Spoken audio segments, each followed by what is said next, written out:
some of the most famous stories in human history. Aladdin, Ali Baba and the 40 Thieves, Sinbad the Sailor. Stories known from America to China. Stories that have inspired movies, books, cartoons, and billion-dollar franchises.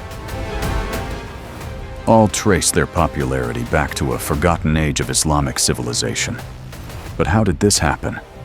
And why do so many of these legendary heroes have Muslim names and backgrounds? The answer takes us back more than 1,000 years, to a city that was once the center of the world, Baghdad. At a time when much of the world was struggling through wars and instability, Baghdad was becoming something extraordinary. The capital of the Abbasid Caliphate, a city filled with scholars, scientists, poets, artists, merchants, and travelers from every corner of the known world. People came from Persia, from India, from China, from Africa, from Europe. And they didn't come alone. They brought their knowledge, their cultures, their languages, and most importantly, their stories. As these cultures mixed together, Baghdad became one of the greatest centers of creativity in history. Today, when we think about entertainment, we think about Hollywood. But long before Hollywood existed, Baghdad had its own entertainment industry. Not with cameras, not with movie theaters, but with storytellers. These storytellers were known as Hakawadis. Every day they would stand in marketplaces, coffee houses, and public squares. Crowds would gather around them. Children, merchants, travelers, even government officials. Everyone wanted to hear the next great story. The more exciting the story, the bigger the audience. The bigger the audience, the greater the fame and reward. Storytelling became an art form, a profession, an industry. Competition between storytellers grew. Everyone wanted to create the most unforgettable story, a story that would keep people returning night after night. And eventually, a masterpiece was born, a collection of stories that would become one of the most influential works ever written, 1001 Nights, also known as the Arabian Nights. At the center of this collection was a brilliant character named Scheherazade. According to the story, a king had become bitter and cruel after being betrayed. Every night he married a new woman, and every morning he had her executed. Until one day, Scheherazade volunteered to marry him. But she had a plan. On the first night, she began telling the king a fascinating story. A story filled with mystery and adventure. The king became completely absorbed. Then, just before dawn, she stopped. Right at the most exciting moment.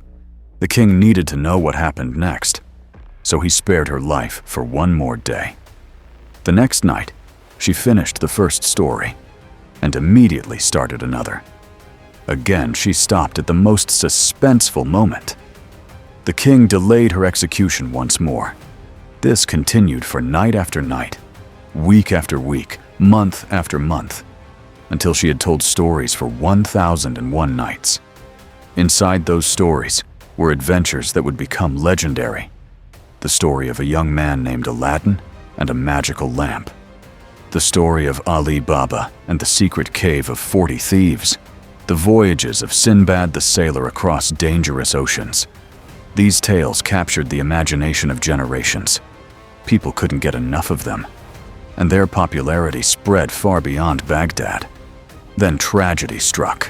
In 1258, the Mongol armies invaded Baghdad. One of the greatest cities in history was devastated. Libraries were destroyed. Books were lost. A civilization that had illuminated the world suffered a catastrophic blow. But something remarkable happened.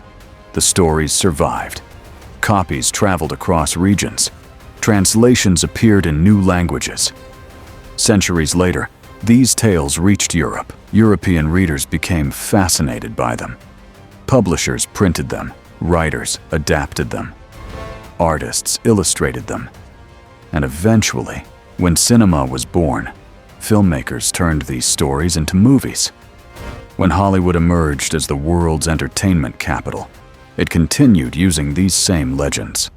Aladdin, Ali Baba, Sinbad, again and again, generation after generation. The stories lived on. Today, these characters are recognized by millions of people who have never even heard of the Abbasid Caliphate or medieval Baghdad. The stories became global.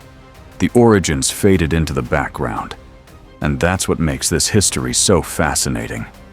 Because behind every famous story, there is often a forgotten civilization. Behind every legend, there is a culture that helped preserve it. And behind some of the world's most beloved adventures stands a city that once inspired the imagination of the world. Baghdad, a city of knowledge, a city of creativity, a city whose stories still echo across the globe more than 1,000 years later.